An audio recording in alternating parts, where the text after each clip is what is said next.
ఇక కళ్ళజోడు అవసరం లేదు. స్మార్ట్ విజన్ ఐ హాస్పిటల్లో ఎలాంటి ఐ సర్జరీకైనా 50% డిస్కౌంట్. ఆగస్టు 11 నుండి 19 వరకు మాత్రమే. నమస్తే, నేను Keshav. Welcome to Suman TV.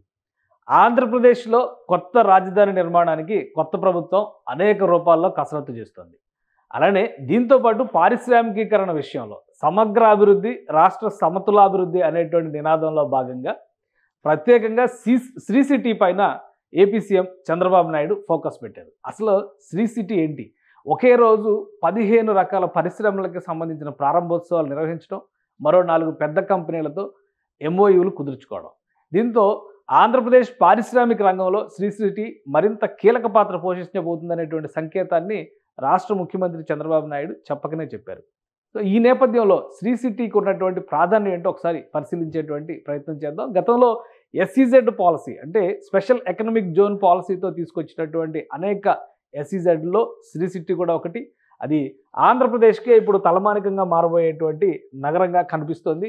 ప్రత్యేకంగా దీన్ని ఎస్ఈజెడ్గా కేవలం జోన్గా మాత్రమే గుర్తించినప్పటికీ ఇక్కడ జరుగుతున్నటువంటి యాక్టివిటీస్, ఏర్పాటవుతున్నటువంటి వనరులు, వసతులు, మౌలిక సదుపాయాలు వీటన్నిటిని బట్టి చూస్తే ఏ నగరానికి తీసిపోని విధంగా శ్రీ సిటీ డెవలప్ అవుతుంది. అసలు శ్రీ సిటీ లక్ష్యాలేంటి? దీన్ని ఒక నగరంగా మనం గుర్తించవచ్చా లేదా? రాయలసీమకు సంబంధించి ఉత్పాదక రంగంలో అత్యంత కీలకమైనటువంటి యూనిట్గా ఇది ఎందుకు మారబోతోంది? ఈ అంశాలను ఒకసారి విశ్లేషిద్దాం. మనం ఆంధ్రప్రదేశ్కి సంబంధించినటువంటి అనేక ఎస్ఈజెడ్లో శ్రీ సిటీ ఒకటి. ఇప్పటికే మనం వైజాగ్ అలానే చెన్నై కారిడార్ గురించి మాట్లాడుతున్నటువంటి తరుణంలో పారిశ్రామిక క్లస్టర్ల ప్రస్తావన ఎక్కువగా వస్తుంది. కొత్త ప్రభుత్వం ఏర్పడినాక కొత్తగా వచ్చినటువంటి బడ్జెట్లో ప్రత్యేకంగా ఈ క్లస్టర్ల డెవలప్మెంట్కి సంబంధించినటువంటి జాగ్రత్తలు కూడా రాష్ట్ర ప్రభుత్వం తీసుకుని దానికి సంబంధించినటువంటి బడ్జెట్ ఎలకేషన్స్ కేంద్ర ప్రభుత్వం చేసింది.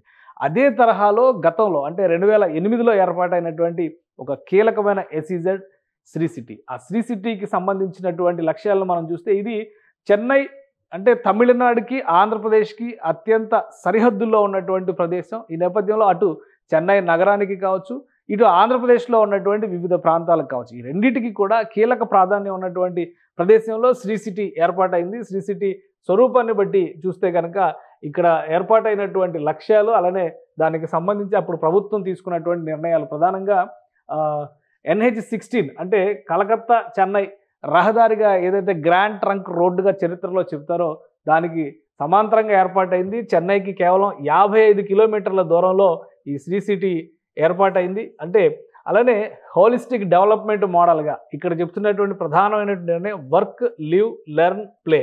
ఈ 4 కాన్సెప్ట్స్ని దృష్టిలో ఉంచుకుని ఇక్కడ కావాల్సినటువంటి వనరుల్ని ప్రభుత్వాలు క్రియేట్ చేసింది. దాదాపు 7,500 ఎకరాల భూమిని ఈ ఎస్ఈజెడ్ కింద ఏర్పాటు చేశారు. అలానే దీన్ని ఒక 3 క్లస్టర్లుగా ఇప్పటికే విభజించాయి కేంద్ర ప్రభుత్వం కావచ్చు, రాష్ట్ర ప్రభుత్వం కావచ్చు. అయితే వనరుల కల్పనకి సంబంధించి ప్రధానమైనటువంటి నిర్ణయాలు తీసుకునేది మాత్రం ఏపీఐఐసి, ఆంధ్రప్రదేశ్కి సంబంధించినటువంటి కార్పొరేషన్ ఇది. ఈ కార్పొరేషనే పూర్తిగా శ్రీ సిటీ డెవలప్మెంట్ పైన, మౌలిక వసతుల కల్పన పైన దృష్టి పెడుతుంది. వరల్డ్ క్లాస్ ఇన్ఫ్రాస్ట్రక్చర్ మొత్తాన్ని క్రియేట్ చేసేటువంటి బాధ్యత, దాని నిర్వహణ బాధ్యతను కూడా ఏపీఐఐసినే తీసుకుంటుంది. సో ఏపీఐఐసి పరిధిలో ఉండేటువంటి ఈ క్లస్టర్కి సంబంధించి రవాణా కానీ ఇతర సదుపాయాలు కానీ ఒకసారి విశ్లేషించేటువంటి ప్రయత్నం చేద్దాం.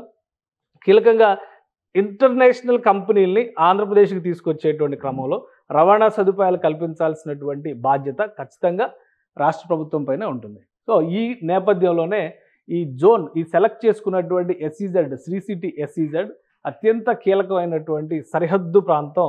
ఇటు చూస్తే తమిళనాడు, ఇటు చూస్తే ఏపీ.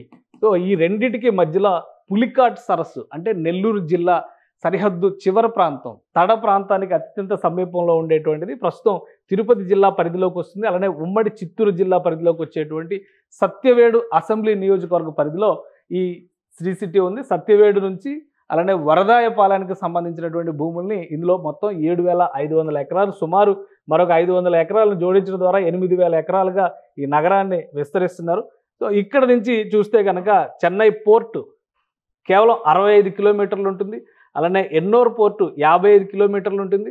కట్టుపల్లి పోర్టు 52 కిలోమీటర్లు ఉంటుంది. ఇటు కృష్ణపట్నం పోర్టు 100 కిలోమీటర్లు ఉంటుంది. ఇక అంతర్జాతీయ విమానాశ్రయాల విషయంలో చూస్తే కనుక చెన్నై విమానాశ్రయం 75 కిలోమీటర్ల దూరంలో ఉంటుంది.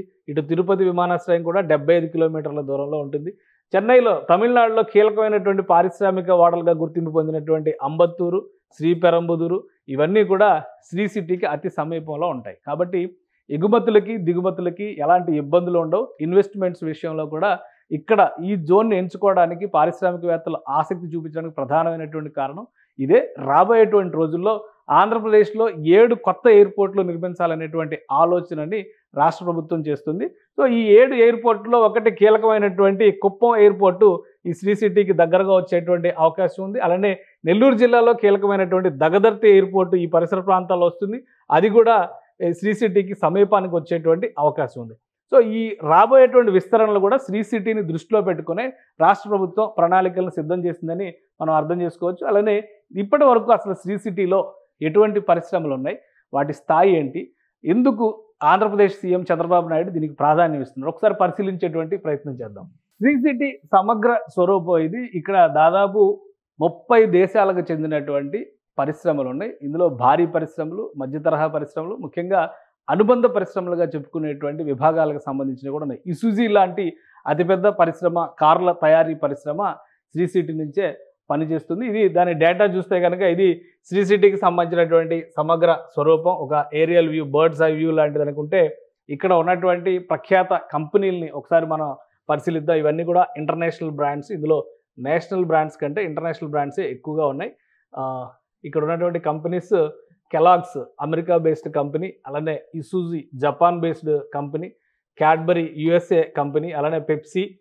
ఈ కంపెనీలన్నీ కూడా ఇక్కడికి వచ్చినాయి. South Korea, Taiwan, Japan, USA, Japan, Finland, Japan, Thailand, ఇక్కడ Italy, USA, Germany, Japan, USA, Italy, ఇలా అనేక రకాల సంస్థలకు సంబంధించినటువంటి విడి భాగాలు అలానే పూర్తి స్థాయి యూనిట్లు కూడా శ్రీ సిటీలోనే ఉన్నాయి. ఒకసారి శ్రీ సిటీలో ఉన్నటువంటి ఇన్వెస్ట్మెంట్స్ పరంగా మనం చూస్తే దీని స్థాయిని ఒకసారి మనం క్యాలిక్యులేట్ చేసేటువంటి ప్రయత్నం చేద్దాం. ఇప్పటివరకు శ్రీ సిటీ ఏర్పాటైన తర్వాత 3 క్లస్టర్లుగా దీన్ని విభజించారు. అందులో కీలకమైనటువంటిది స్పెషల్ ఎకనామిక్ జోన్. అంటే ఇందులో అన్ని అంతర్జాతీయ సంస్థలు, మల్టీనేషనల్, మల్టీ ప్రోడక్ట్స్ ఉండేటువంటి జోన్ ఇది. దాని తర్వాత డొమెస్టిక్ టారిఫ్ ఫ్రీ జోన్, అంటే మన దేశానికి చెందినటువంటి సంస్థలే పారిశ్రామిక రాయితీల కోసం ఇక్కడ సంస్థలను ఏర్పాటు చేసుకుంటే ఇక్కడ నుంచి ఉత్పత్తులు చేస్తే ఇది ఒక జోన్. అలానే మూడోది free trade warehousing zone కింద మూడోది ఉంది. దీంతోపాటు ఎలక్ట్రానిక్స్ మ్యానుఫ్యాక్చరింగ్ క్లస్టర్ను కూడా శ్రీ సిటీలో మెయింటైన్ చేస్తున్నారు. సో ఓవరాల్గా 220 కంపెనీలు మొత్తం 30 దేశాలకు చెందినటువంటి వ్యవస్థలు ఒక్క శ్రీ సిటీలోనే పనిచేస్తున్నాయి. అలానే ఇన్వెస్ట్మెంట్స్ పరంగా చూస్తే దాదాపు 450 కోట్ల రూపాయలని ఇప్పటివరకు శ్రీ సిటీలో ఇన్వెస్ట్మెంట్స్ చేసినట్టుగా సమాచారం ఉంది. అధికారికంగా ఇది శ్రీ సిటీ అఫీషియల్ వెబ్సైట్ ఇచ్చినటువంటి డేటా. ఇది 450 కోట్ల రూపాయలకి సంబంధించినటువంటి ఇన్వెస్ట్మెంట్. 450 కోట్ల డాలర్లు, యుఎస్డి అంటే డాలర్స్, యుఎస్డి 4.5 బిలియన్స్ ఇక్కడ ఇప్పటివరకు పెట్టుబడులు పెట్టినాయి వివిధ రూపాల్లో చూస్తే. ఎందుకంటే గత 15 ఏళ్లుగా శ్రీ సిటీ యాక్టివ్గా ఉన్నటువంటి ఎస్ఈజెడ్. అలానే ఇక్కడ నుంచి ఎక్స్పోర్ట్స్ ఎంతవరకు ఉన్నాయంటే $4 బిలియన్, అంటే $400 కోట్ల ఇక్కడ నుంచి ఎక్స్పోర్ట్ అయినటువంటి, అంటే రెవెన్యూ జనరేషన్లో భాగంగా వచ్చినటువంటి ఆదాయం కింద మనం దీన్ని చూడాల్సి ఉంటుంది. ఈ నేపథ్యంలోనే ఆంధ్రప్రదేశ్ సీఎం చంద్రబాబు నాయుడు దీన్ని ఒక ప్రత్యేకమైనటువంటి జోన్గా గుర్తించాలనేటువంటి నిర్ణయానికి వచ్చారు. ఇక్కడ ఇప్పుడు మ్యానుఫ్యాక్చరింగ్ క్లస్టర్స్తో పాటు ఎలక్ట్రానిక్స్ పైన ఎక్కువ ఫోకస్ పెట్టాలనేటువంటి నిర్ణయం తీసుకున్నారు. అందులో భాగంగానే శ్రీ సిటీకి సంబంధించి కొన్ని కీలకమైనటువంటి నిర్ణయాలు తీసుకున్నారు. అన్ని రకాలుగా కూడా ఇక్కడ యాక్సెసిబిలిటీ ఈజీగా ఉన్నటువంటి నేపథ్యంలో ఈ పరిశ్రమ ప్రాంతంలో ఇంకొక అంశం ఏంటంటే విద్యాపరంగా కూడా ఉన్నత విద్యా సంస్థలను తీసుకొచ్చేటువంటి క్రమంలో 100కు పైగా సంస్థలు ఇంటర్నేషనల్ ఇన్స్టిట్యూషన్స్ శ్రీ సిటీలో వర్క్ చేస్తున్నాయి. అలానే IIIT లాంటివి, Indian institute of information technology సంస్థ కూడా ఇక్కడ శ్రీ సిటీలో పనిచేస్తుంది. సో వీటన్నిటిని దృష్టిలో పెట్టుకొని దీన్ని మరింతగా విస్తరించేటువంటి ప్రణాళికల్ని ఆంధ్రప్రదేశ్ ముఖ్యమంత్రి చంద్రబాబు నాయుడు ప్రణాళికల్ని సిద్ధం చేశారు. ఇప్పుడు తాజా పర్యటన నేపథ్యంలో 900 కోట్ల రూపాయల ఇన్వెస్ట్మెంట్స్కి సంబంధించినటువంటి 15 సంస్థలు తమ కార్యకలాపాలని నేటి నుంచి ప్రారంభిస్తున్నాయి. దీంతోపాటు మరొక 4 సంస్థలు 1200 కోట్ల రూపాయలు విలువ చేసేటువంటి పరిశ్రమలను ఏర్పాటు చేయడానికి, 2500 మందికి కొత్తగా ఉపాధి కల్పించే విధంగా వ్యవస్థలను ఏర్పాటు చేయడానికి, తమ సంస్థలను ఏర్పాటు చేయడానికి ఆంధ్రప్రదేశ్ ప్రభుత్వంతో ఒప్పందం చేసుకున్నాయి.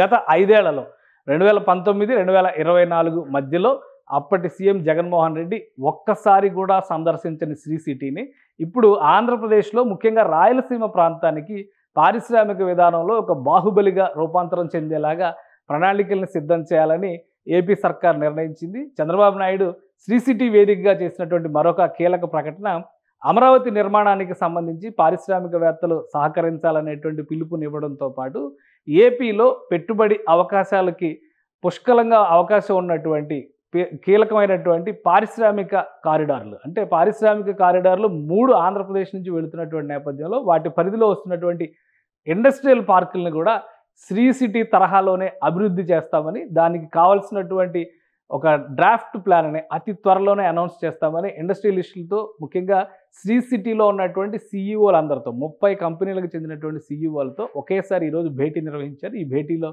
ప్రకటన చేశారు. సో ఈ నేపథ్యంలో ఓర్వకల్ లాంటి చోట్ల మరికొన్ని పారిశ్రామిక ఓడలను ఏర్పాటు చేయడానికి ప్రభుత్వం ప్రణాళికలను సిద్ధం చేసింది. అక్కడ కూడా ఇదే తరహాలో ఎస్ఈజెడ్లకు కావాల్సినటువంటి 1000 ఎకరాల భూముల్ని సేకరించి సిద్ధంగా పెట్టింది. సో ఇదే పారిశ్రామికీకరణని శ్రీ సిటీ తరహాలోనే మరికొన్ని సిటీలను, పారిశ్రామిక వాడల్ని ఏపీలో విస్తరించబోతున్నట్టుగా చంద్రబాబు నాయుడు ప్రకటించారు. శ్రీ సిటీ విజయం వీటన్నిటికీ కూడా ఒక స్ఫూర్తిగా మారబోతుందనేది సీఎం చెబుతున్నటువంటి మాట. ఈ అవకాశాలను అందిపుచ్చుకోవడం ద్వారా పారిశ్రామికంగా అభివృద్ధి చెందడంతో పాటు వెనుకబడిన ప్రాంతాలైనటువంటి రాయలసీమ, ఉత్తరాంధ్రలో పెద్ద ఎత్తున ఉపాధి అవకాశాలను విస్తరించబోతున్నట్టుగా రాష్ట్ర ప్రభుత్వం ప్రకటిస్తోంది. సుమన్ టీవీలో మీ పర్సనల్ అండ్ బిజినెస్ ప్రమోషన్స్ కోసం కింది నెంబర్కి కాంటాక్ట్ చేయండి.